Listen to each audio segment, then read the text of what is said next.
Good morning. Good morning. Joanne Peters, also known as Sister Mary Concepta. Right. We'll get to how you got that name in a little bit. Thank you for your willingness. You were willing, weren't you? Yes. In the end, I was willing. Right, to share your story. It's important.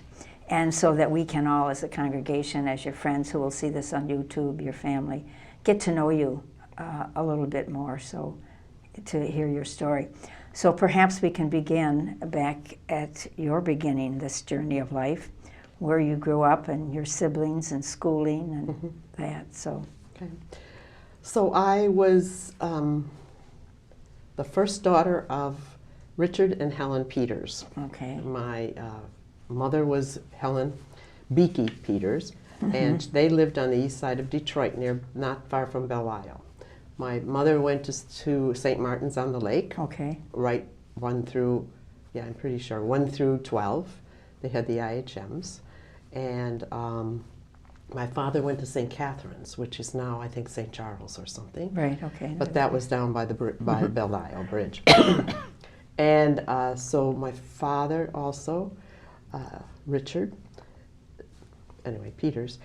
Now my mother was, both of their families came from the Alsace-Lorraine area in Germany, France, Yeah. whichever one it was at the time. So my mother's side was Austrian, German, and a little bit of Irish.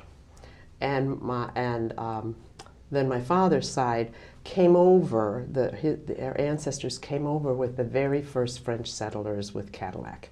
So we're over 300 years here. That's good And history. we married into the Beaubians. Anybody who's from Detroit knows the French names on the east side, and so they were one of them. My father's father was a lithographer. A lithographer, I think. He was in the newspaper business, and he did a lot of art. He was kind of pretty in the art community. So that was my grandparents on both sides. And then my mother and father, they got married in 1942. And my dad went off to the Philippines, he was still in the Army. Oh. And then I was born a year later, a year and 5 days, as a matter of fact, in May. And I'm the first of 6. So 3.5 years later, my next sister came, and then 13 months apart, the next 4 came. Next 3 came. So we were 4, 2 girls and 2 boys. And then I had a sister who came when I was 12, who was born in 55. So anyway, we're 6, and I'm the oldest of the 6. And so we grew up. By the time I remember, I lived with my my mother's parents some way, because she was a nurse and had to work, a registered nurse and had to work. She trained at Mercy. Okay. And how I got my name was from her sister Jeanne d'Arc, who was a Mercy sister, and her friend Joanne. Wow. So that's how I got my name. It was very precious to my mother. She really did not like Concepta. So she was thrilled when I got to change back to Joanne. Now, does that everybody? Your schooling, where'd you go to school? Okay, so then when we moved, after my dad got home, we got one of those houses out by, for East Siders, 8 Mile and Kelly. Yeah. So we belonged to St. Jude Parish, which was a huge parish. And we went all 8 grades there, except for one sister. So the Adrian Dominicans were there. The Adrian Dominicans were there, a lot of them, like 20-some. Right. And so those were a lot of my mentors early. I remember Helen Sorich. She was my favorite. She was my 2nd grade teacher. And then James Adele Labonte was my sponsor when I entered. And then Joanne Fleischacker. She taught me piano. And they did these huge plays and stuff and we were divided into 3, the blue, the green, and the red areas, because we're so huge. So some of those meetings for Holy Name Society, women's societies, they all met in areas, and then like once a year or twice a year they came together. We were Interesting. So that was the early small Christian community kind of thing, because we were just so large. But so then, those are my mentors that I remember most from school. And so then I went to Regina High School in Harper Woods Right. because Oh, I lived really? 2.5 blocks from it. Okay. And Dominican was way on Yeah. the other side. So we couldn't figure out exactly how we were going to do it financially if I went, had bus and Yeah. fare and everything, especially when we lived 2.5 blocks. Well, and a large family too in those days. That's right. And we didn't always have a car. So, we would borrow. I had an aunt and uncle who lived around the block, and we'd borrow that. Because we went up north a lot to my mother's parents. They lived up in Chesaning, which is Right, way I know up. right where that It's- is. Yeah, uh-huh. where the showboat was. Anyway, so we went up there a lot. But, so I went to high school at Regina. I was the second class there. They had just opened, Regina and Notre Dame. So I went there for 3 years, and then I decided it was time for me to enter, because I really... What was it that, I didn't hear you say you thought of it since you were in grade 2 or something like that, but... Oh, well, just a second here. Okay. So when I was in 6th grade, the sisters at St. Jude started bringing us into Adrian for the Passion plays. So if I could raise my $2.25 or $2.50, or my mother would give me the last whatever, because I babysat. So when we went they'd get a bus and they'd bring us in. And on that day, there were thousands of us here. I mean, kids from grade schools on up. And so I'd come in for those Passion plays. With the rest of the group. And as we rounded Howell Highway and came up the side, my heart always started beating really hard, really? yes. And it did for years and years, actually, when I would come back or whatever. So that is that's the thing that not since about Anyway. 6th grade that I had my sights on. And it was Adrian. It was never the place I went to high school. That's why I entered early, because I just wasn't enjoying it all that much. And so I had 2 courses to do, so I came, did them in the summer, and then continued on. You weren't a prep. I mean, you just No, entered earlier. I entered yeah. after the 11th grade. Yeah. I was not a prep. Yeah. I just entered. And then the rest is history from that. That Passion play thing is interesting. That was How because did it they got pick your students. school? They didn't pick our schools. Well, you were I don't know how As that kids, happened yeah. as kids. I It's have great. no idea, but it was a great vocation Yeah. thing for sure. And then I had You'll have to tell Mary Ann and Terry Ann. I was thinking of that the other day. I thought, what do we have that we could do that for or Lots, about yeah. or whatever? But we're not in schools that much, so No, but who knows? interested. Yeah. Anyway, plays. Come and see. Come We and have see. come and Well, we see. have come and see. So okay, so that was That's the how high you, school, and that's how I entered that in 1960 with How did you- 113 others. We In your 100 crowd? In my crowd, 114 of us. The Wow. first day. the first day and the second day. Second day, probably 105 or something. And Right, Each day right. a little less. But Oh, and my I just word. and my folks, my parents were.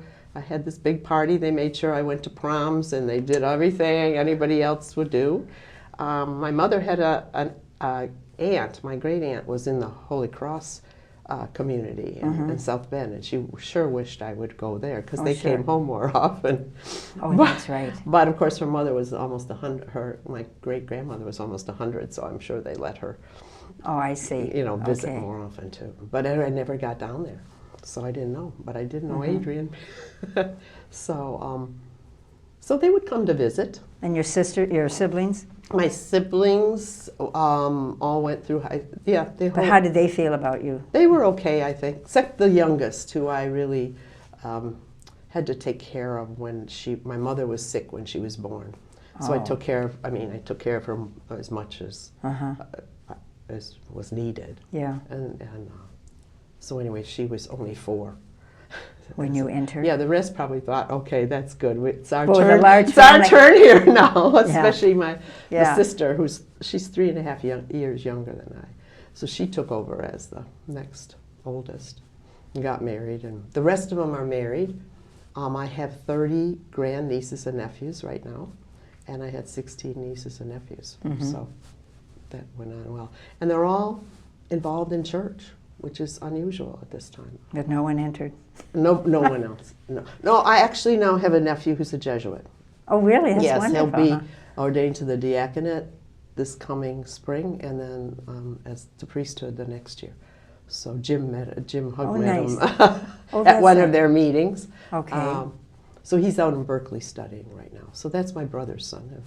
That's how wonderful. Nice. Yeah, so it's kind of we skipped a generation. My mother thought she wanted to be religious, and her spiritual director said, Helen, I think maybe one of your children.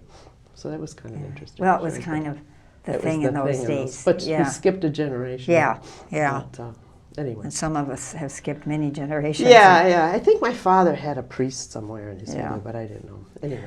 All right, so then you came to Adrian, and you went to formation and ministry. We can't go through all of your ministries, but there must be a couple significant ones. They were all significant, but... Well, I taught for 10 years. Okay. I taught for 10 years before I came to Weber.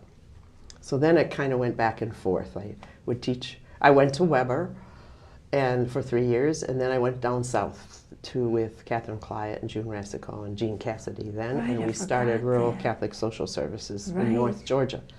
So probably one of the racist places at that point in the States. But anyway, I did that for a couple years, and then we were just those clusters that we were clustering in smaller groups, testing out the...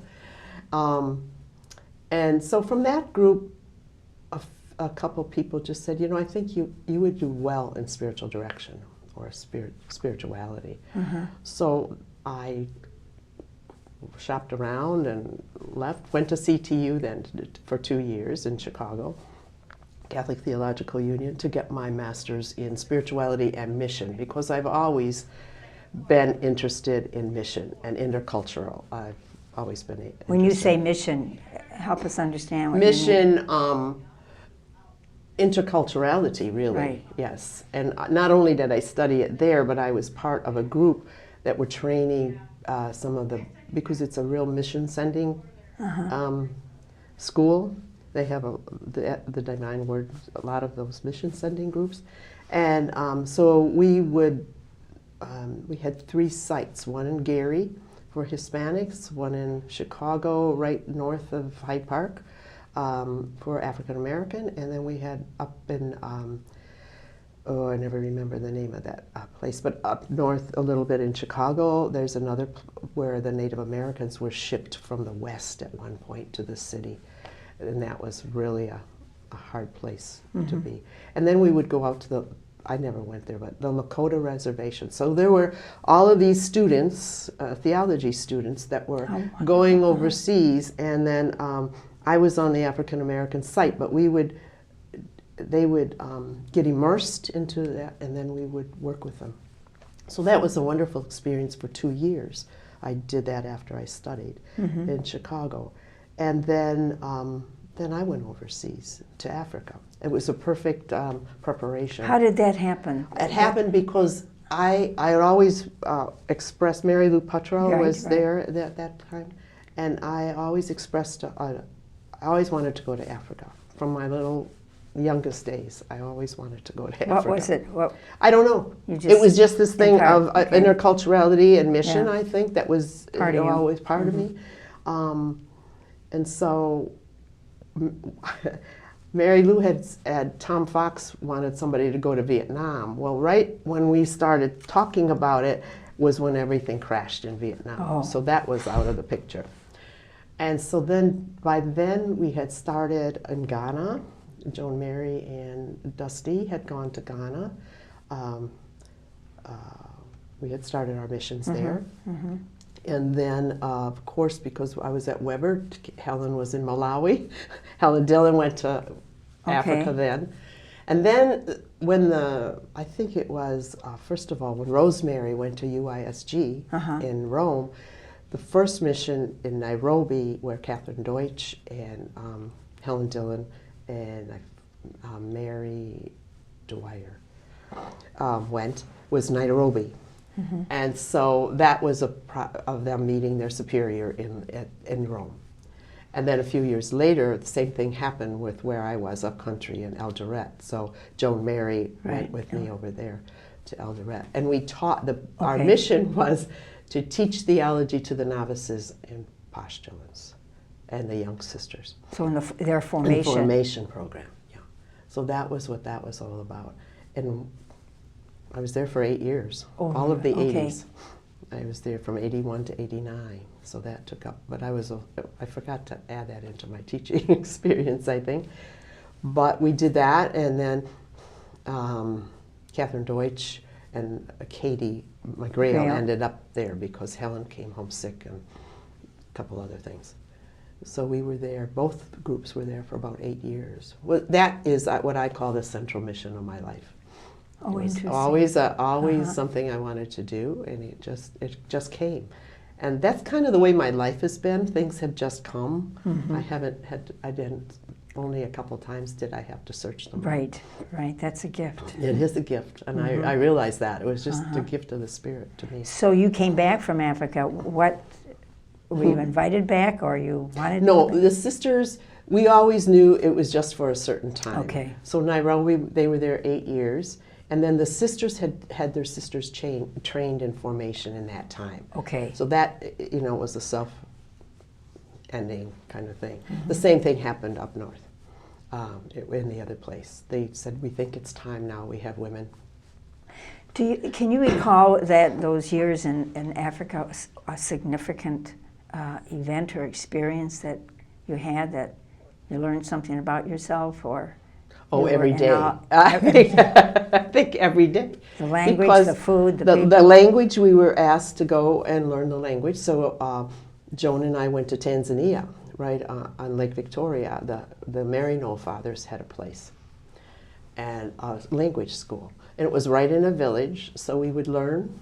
And then everybody in the village knew what lesson we were on because we were practicing kitchen talk or whatever, travel or whatever it was. But you taught in English at the formation. We had to teach in English. They learn in Kenya. Kenyans learn English from the 3rd grade, and they have to take all their exams and everything in English.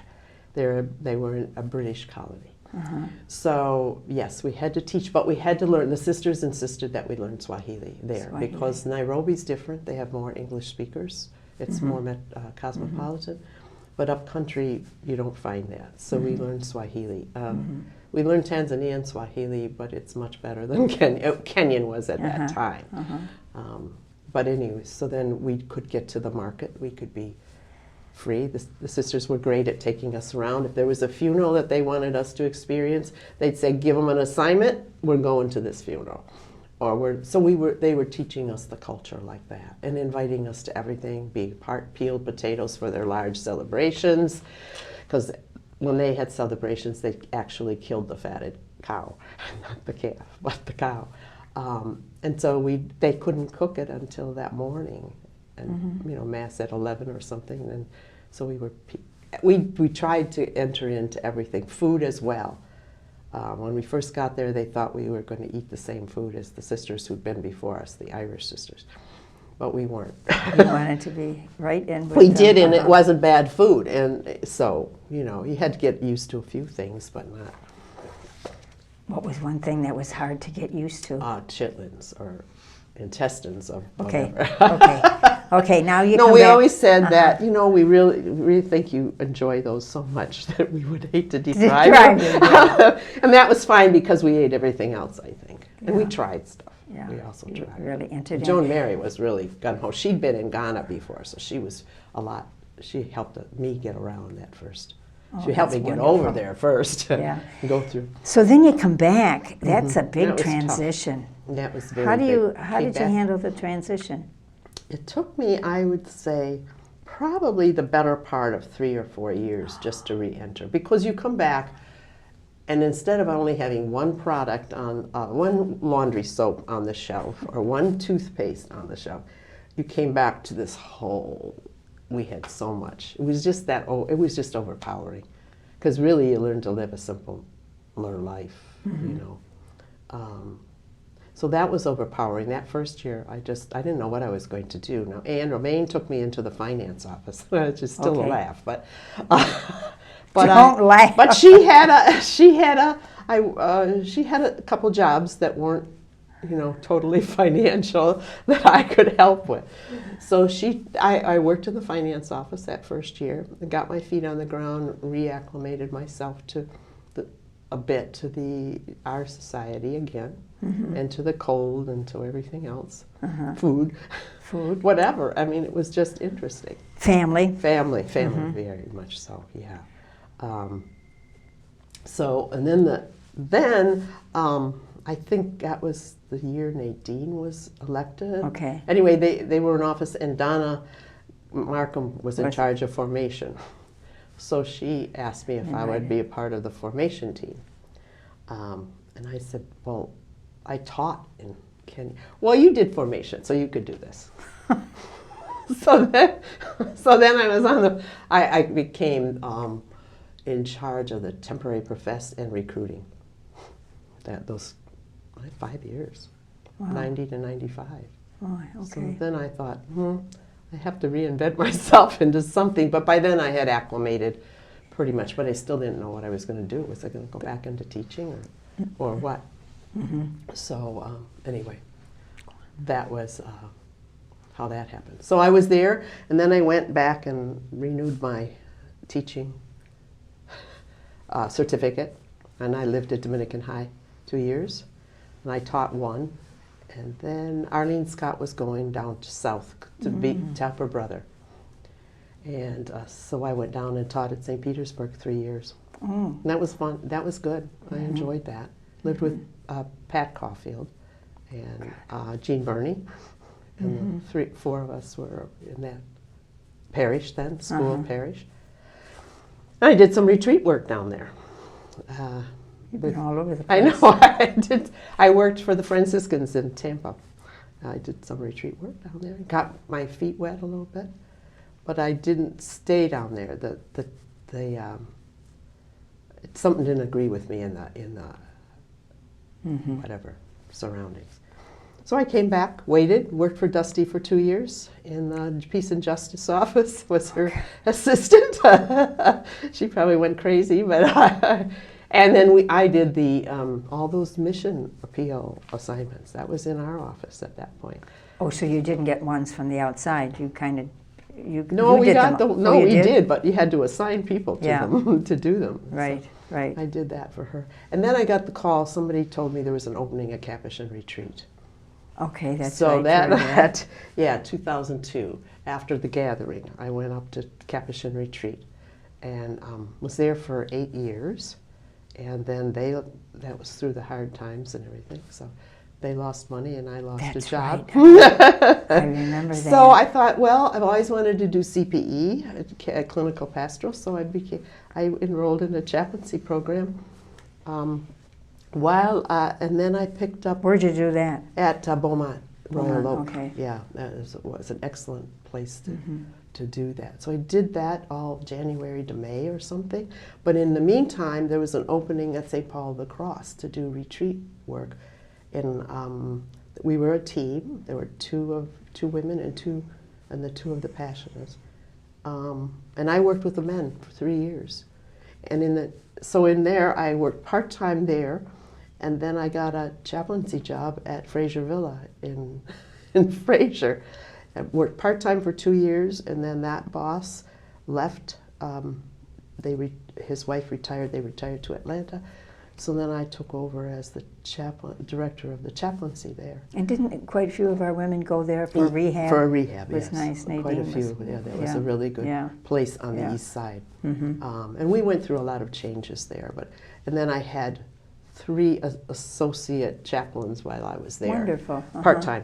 That's all we could afford, but that was a wonderful experience too. Is that the place where Mary Helen Mack did the piano? No. Oh, I don't know. Okay. I don't think so, but it could have been. Yeah. It could have been. I didn't Before know your much time. of history before my time. So. Okay. Yes, and then I got the call to come back to Adrian. So that's my 4th time. 4th time working in Adrian. Oh, that's and wonderful. Again, so. Your wonderful ministry here. Ministry, yeah, it is a wonderful ministry. So it's a combination of all of the things, many of the things I've done before, especially the last 2, the retreat work and the chaplaincy. I think spiritual direction. It all kinds of comes together in what I'm doing now. Is how I feel. So, what do you do for fun? that's a good question.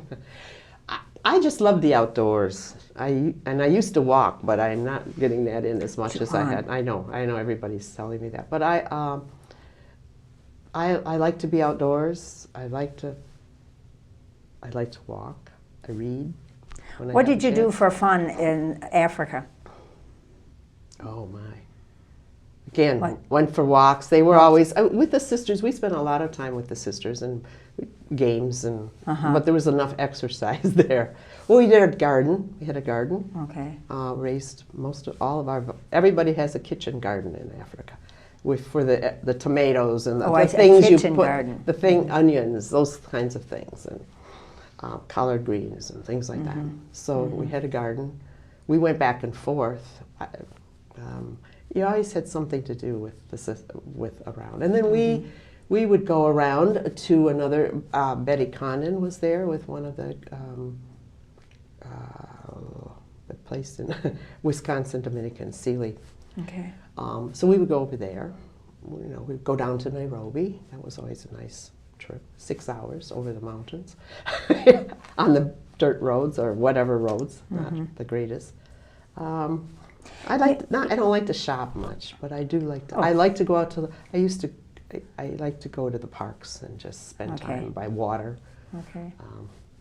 Things like you talked about the joy of the people that you worked with in Africa, and then during this transition, when you come back, did you experience the same kind of joy, or here as you do? There's joy here. It's just when you see people in the situations that they are, and how they can be in dire situation and make fun out of it. But we do that to a certain extent. We did, especially in the past. We did, because we had not too much else to do. So something cooks up. Somebody cooks something up, and we always did that. Before our life got so complicated with gadgets, with places to go and something. So when you don't have it, you do feel. You make it. But Africans are marvelous people. They can be serious. They can make fun out of anything. I think sometimes people thought they were silly, but they're not. They're just seeing the craziness in some situations, or little things they'll get joy out of it. Plus, they're very intelligent. I mean, most Africans, I think, know at least 3 languages: Swahili, English, Kenyans anyway, and it's their own language. And a lot of them know 5, and they can learn others very quickly. So, there's always some joke to be made. And they can make a joke out of them. That's good. So, because of the hardships that exist, that's probably their saving grace. Music, dancing, all those things are very... Did you have you had hardships in your life? You seem to be flexible and adjust well to various situations. There have been some times, yes. A few situations, yeah. What helped you to overcome them, or?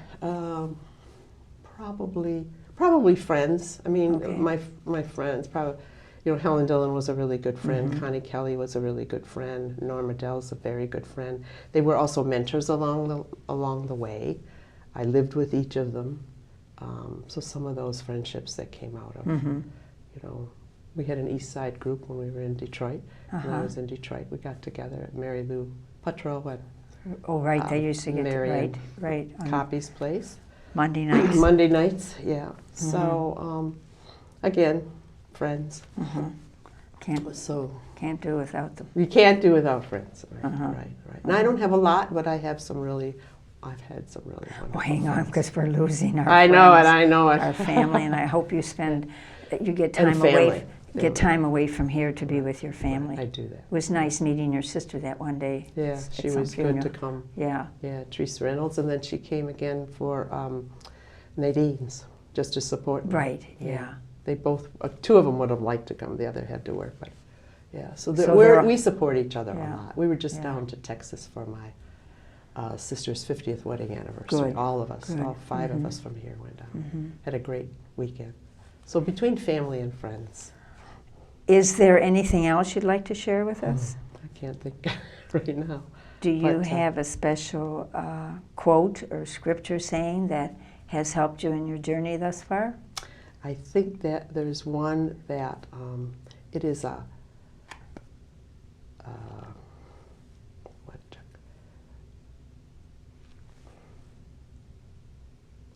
I can't think of the word right now. God who loves us. I mean, that's just it's a quote I keep in my Bible, which I no matter obviously what. don't look at as much, but it's in here. It's a great God Yeah. who loves us, and I've felt that all through my life. I think. And you have enjoyed your new ministry here. Yes, Yeah. I'm enjoying it. Yeah. Getting used to it. Great to be of service to our women. Yeah. It's a privilege. Privilege, privilege, absolutely. actually. That was Privilege. a highlight of my life too. So anyway, Joanne, thank you so much. Sister Mary Concepta, how'd you get that, by the way? It was on a list. I had two. Oh. I had two names. I think my father and mother's, or my father's two names, and then I got it off a list. But and that's the one I got because somebody else got the other two. Right. Okay. And then they left. So then but anyway. Yeah. Oh yeah. So that's how I got that. You have to make sure we get our parents in there, and some of those combinations were atrocious. Anyway, Yeah, right. well, thank you so much, and you welcome. certainly Thank have you. been a service to the congregation and Thank you. some of your ministries, and we thank you for that, and just know that we're grateful for you and all the gifts that you have brought to the Adrian Dominican Sisters, and be sure and tell your relatives to watch you on YouTube. Oh, okay, I have to give them. Yeah. I have to give them.